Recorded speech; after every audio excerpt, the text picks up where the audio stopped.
Iniciando então mais um programa Conexão Política e hoje eu tenho o prazer de receber meu amigo Fernando Marco, doutor Luiz Fernando Marco, músico, candidato a vereador. Não, candidato no passado. Agora não é. O nome do programa é Conexão Política, né? Então a gente, candidato a vereador, né? Mas atualmente professor, advogado e músico nas horas vagas. Né? Se bem que a profissão, né, Tobias, a nossa profissão por excelência... Tu é músico desde que idade, Fernando? Desde os 14 anos. Os primeiros acordes eu comecei fazendo 14 anos. Porque eu te fiz essa pergunta no Conexão Política e tu me disse que era desde a barriga da... Não, na realidade assim, quando eu comecei a executar um instrumento com 14 anos. Mas a percepção de música. Percepção musical eu já tinha desde muito pequeno. Porque depois quando tu começa a tocar um instrumento, tu começa a linkar as coisas, né? Os acordes. Então tu ouvia lá uma música dos Bee Gees, por exemplo, né? Nossa, como é que será que se toca isso? Depois tu vai ver que, do ponto de vista harmônico, uma música do Bee Gees, do ABBA, uma coisa extremamente elementar. E a tua consciência política, ela foi junto com a consciência musical? Cara, eu acho que essa questão de consciência, quando tu tem uma concepção artística da vida, tudo isso se entrelaça, sabe?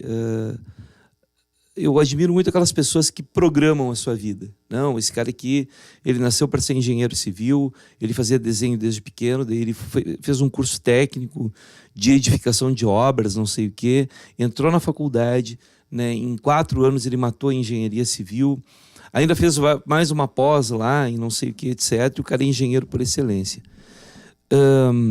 Isso é uma coisa que eu sempre gosto de dizer, que a minha vida ela sempre foi se entrelaçando, assim, onde uma coisa foi ligando com a outra e eu nunca tive assim um rumo certo, tu entende? Um cara com 51 anos falava... Nunca programou o que vai acontecer na tua vida? Não, eu nem tive rumo mesmo. Eu tive rumo. Nunca houve assim, eu vou por aqui.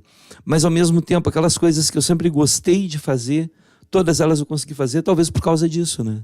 Talvez um sonho que eu tinha, por exemplo, era apresentar um programa de debate. Né? Mas já apresenta às vezes. Pois é, então assim, até o final do ano passado, eu tinha um canal aberto o espaço que o Rodrigão cede pra gente, que é o Estação Hamburgo. Estação Hamburgo. Aquele programa ali é nos modos claro que muito melhor, do antigo programa Guerrilheiros da Notícia, ou do Pampa Debates, né? Atualidades Pampa. Esses programas de debate, tem 4, 5 debatedores ali, 6, um mediador, né? Esse modelo. O Câmera 2, o saudoso Câmera 2, do querido, saudoso também Clóvis Duarte, né? Então eu achava o máximo. Eu pensava, que âncora é o Rodrigo, né? Um grande, né? Aliás, além de âncora, um excelente agregador, assim, né? Porque ele consegue trazer todo mundo ali para trabalhar, para estar junto na VLTV. Fica o convite, a partir das 21 horas de hoje, tem Estação Hamburgo, de segunda a sexta, Estação Hamburgo, às 21 horas. Bom, daí um outro sonho meu era ter um programa em que eu entrevistasse músicos, né? Daí a gente tem o Estúdio ao Vivo no 3º ano, e conta com a tua... Que é um sucesso também, Conta com a tua produção também, que a gente conseguiu trazer, né, os músicos aqui da região. Praticamente todos os músicos da região já passaram. Os que não passaram ainda é por incompatibilidade de agenda, mas vão entrar no... Fernando, vamos parar com esse lobby. Eu quero saber do seguinte, da tua vida política. Quando é que tu entrou na política profissional mesmo, de fato? Cara, eu nunca entrei na política profissional, né? Eu fiz parte de 3 administrações. Só explica pro povo o que é política profissional. Política profissional é aquele assim, não, eu vou pegar um cargo agora, eu vou me manter na política, eu vou viver só da política. Eu nunca quis isso. E sem querer, querendo, como diz o Chaves, né? Eu fiquei 10 anos trabalhando na prefeitura de Novo Hamburgo em vários cargos, um pouco por causa da questão... Inclusive, tu tem um trabalho bem bacana com relação à alienação parental e à questão fundiária, né? A questão fundiária, assim, nós temos uma grande lei aqui em Novo Hamburgo, que é uma das leis pioneiras aqui no estado do Rio Grande do Sul, que é a Lei 1839/08, a lei de 2008, que trata da questão específica da regularização fundiária. Então, é uma lei que ela levou 2 anos para a gente fazer a compilação, porque ele é um arcabouço que traz todo o universo do direito urbanístico para a cidade, já que a função de legislar a questão urbana, a competência é do município, né? Então, Quando se trata de reforma urbana, a competência é municipal.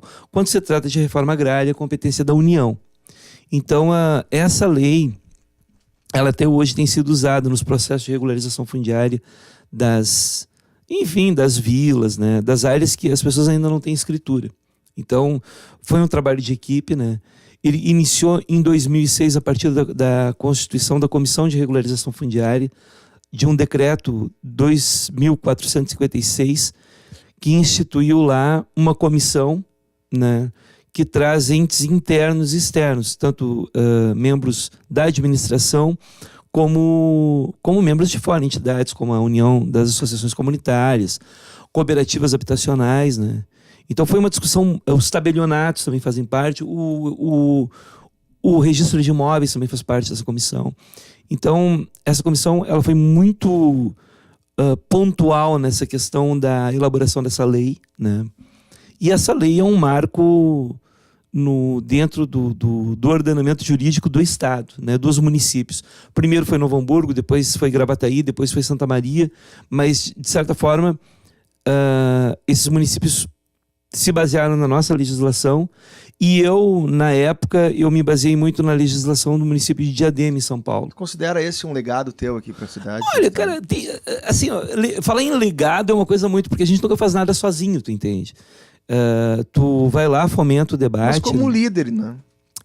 E essa palavra líder também ela é perigosa, né? Assim, eu fui candidato a vereador umas 4 vezes. Então, a primeira vez foi em 1996. Aliás, eu comecei o programa com uma brincadeira, candidato a vereador. Sim. Mas e agora, nessas eleições? Tu vai para vereador ou vai para prefeito? A próxima agora... Na próxima, sem ser essa aqui. Essa agora de 2018 na próxima eleição. É uma eleição que a gente tem os candidatos, os proporcionais, são os deputados estaduais e federais, e os majoritários, que são os senadores, os governadores, o presidente ou a presidente da República, se for uma mulher. Agora, em 2020, nós temos então as eleições municipais. Eu tenho o sonho de ser prefeito de Novo Hamburgo. Então já não pode falar que não programa mais a tua vida, Fernando Marco. Não, mas é um sonho. Isso é um sonho, não é uma programação. E por que prefeito? Né? Mas isso é uma pretensão muito grande, né?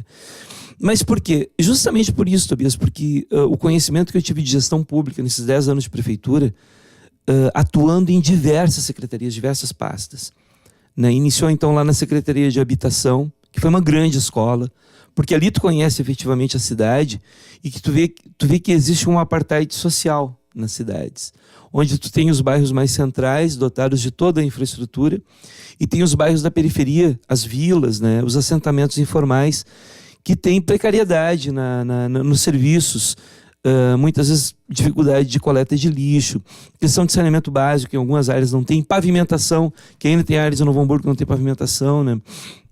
Então, são 100, mais de 100 áreas de interesse social no município de Novo Hamburgo, né? Isso não é pouca coisa. Tu já tem algum programa pensado, ao menos, para diversas áreas? De todas as áreas. A gente já tem um programa de governo pronto, né? Quando é que foi feito? Isso foi feito nesses 10 anos, não nos 10 anos de prefeitura, mas isso vem de uma história de militância política, tu entende? Principalmente no campo da esquerda. Eu fui fundador do Partido Socialista Brasileiro em Novo Hamburgo, né? Atuei junto ao movimento comunitário, atuei muito no movimento cultural, né? Tanto que o movimento cultural me levou... Estudantil também, né? O movimento estudantil, né? O movimento cultural foi o que me levou a ser diretor de cultura do município, né? Eu tenho um carinho muito grande por uma pessoa, que eu quero citar o nome dela aqui, que é a professora Ione Egger, que é sempre a nossa presidente, né? A nossa sempre presidente da ACARTE, que é a Associação Cultural dos Amigos das Artes. É uma associação que hoje não existe mais, mas que agregou e que movimentou muito a cultura do município através de saraus, de mostras literárias, junto ao Alvares, também a Academia Literária do Vale dos Sinos, né? Da nossa querida Renate Giegel, que é a presidente da Alvares. Enfim, esse povo todo. Pessoal do teatro, né? Pessoal do Lusicena. Nós caminhamos todos no mesmo rumo, que é tratar a cultura como prioridade do município, né? Questão do patrimônio histórico de Hamburgo Velho. Então, todas essas nuances do município de Novo Hamburgo eu, na condição de prefeito, eu teria condições de trabalhar, não por ouvir falar, tu entende, Tobias? Mas por conhecer, por ter não um conhecimento profundo de tudo, né? Mas por ter uma vivência, tanto na prefeitura quanto nessa militância política que a gente tem, né? Apontando as soluções para a cidade, principalmente na questão da segurança pública, que é um clamor da população, né? Existe uma discussão que o pessoal aqui, inclusive de Novo Hamburgo, levanta da segurança municipal ser armada. Qual a tua posição sobre isso? Olha, na realidade, assim, ó, a questão da arma, tá? A questão da arma, até porque aqui nós temos, por exemplo, a nossa guarda municipal, que tem um treinamento específico para isso, questão das pistolas Taser, por exemplo, que é uma pistola que inibe a ação do criminoso. Mas eu acredito que mais do que a questão da arma propriamente dita, sabe? É a questão da polícia presente. Nós temos aqui, por exemplo, a polícia comunitária, e aí nós temos grupos de WhatsApp em que as pessoas se comunicam nesse grupo de WhatsApp. Tanto ligam para o 190 como se comunicam nesse grupo. E se comunicando nesse grupo, a própria população, a própria comunidade começa a ter um cuidado maior com a segurança, porque ela é uma responsabilidade de todos nós. Como é que tu trabalha a questão da segurança pública? Através do armamento? Também. Mas tu trabalha principalmente colocando o empoderamento dos espaços públicos na mão da comunidade, não na mão da delinquência. Então, assim, ocupando as praças, né? Quanto mais ocupação de praças, com atividades de lazer, atividades culturais, atividades desportivas, quanto mais esse tipo de atividade vai tomando conta da população, menos espaço tem para o meliante, para o criminoso. Então tu és a favor do desarmamento.